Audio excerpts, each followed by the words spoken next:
In the past decade, Malaysia has hit international headlines for numerous corruption scandals. And while it can be disheartening to constantly read news about corruption, it is much better than the alternative: corruption being allowed to continue behind closed doors. These scandals would never have been exposed were it not for the courage of the whistleblowers who risked their own safety to bring down wrongdoers. In this video, we highlight some whistleblowers who made a definitive change in our country. 1. Javier Gutierrez. The 1MDB scandal was one of the largest corruption scandals in history. It centered around former Prime Minister Najib Razak and his use of the state fund One Malaysia Development Berhad to siphon money for the purchase of luxury properties, jewelry, art, and even to fund Hollywood movies. Former US Attorney General Jeff Sessions described the case as kleptocracy at its worst. However, his actions may never have been exposed if not for the actions of whistleblower Javier Gutierrez. Gutierrez was an employee of PetroSaudi International, a company involved with 1MDB's dealings. After a falling out with his employers, Gutierrez left the company with more than 200,000 emails from the company server. In time, these emails were handed to investigative journalist Claire Rucastle-Brown of the Sarawak Report. It would turn out that these emails contained evidence of financial fraud and the laundering of billions of dollars by 1MDB. Soon after, Gutierrez was arrested in Thailand on charges of blackmail, a tactic typically deployed to silence and intimidate whistleblowers. Threatened with spending 10 years in jail, he was coerced into signing a confession and sentenced to 3 years in jail.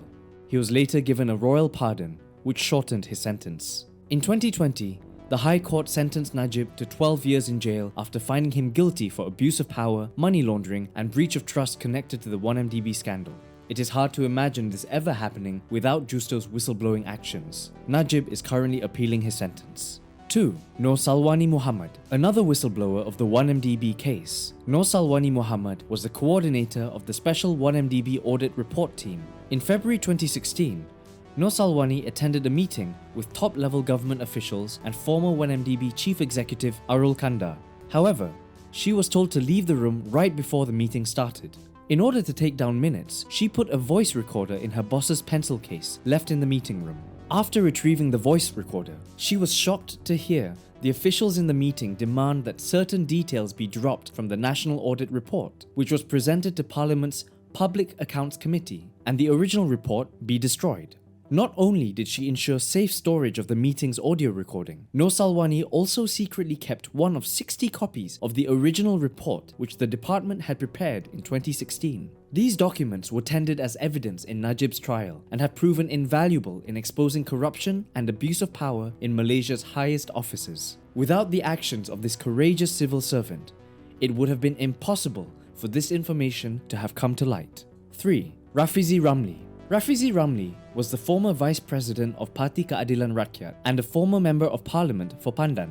He grabbed nationwide attention for exposing details relating to what became known as �𝐭 in which a top UMNO official and her family were accused in 2012 of misusing 250 million ringgit from a project to supply halal beef for Malaysia's Muslims. However, instead of receiving protection for his whistleblowing, Rafizi was instead charged for exposing confidential banking details under the Banking and Financial Institutions Act 1989.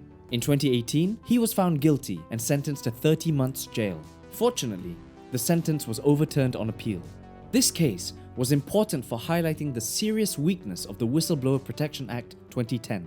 Rafizi's expose was a key factor in bringing to light the massive corruption involving top political figures. However, in a perverse reversal of justice, he was punished and had to fight for years to avoid jail time. As a whistleblower, he should have been afforded more protection and resources could have been directed instead to bringing those he exposed to justice.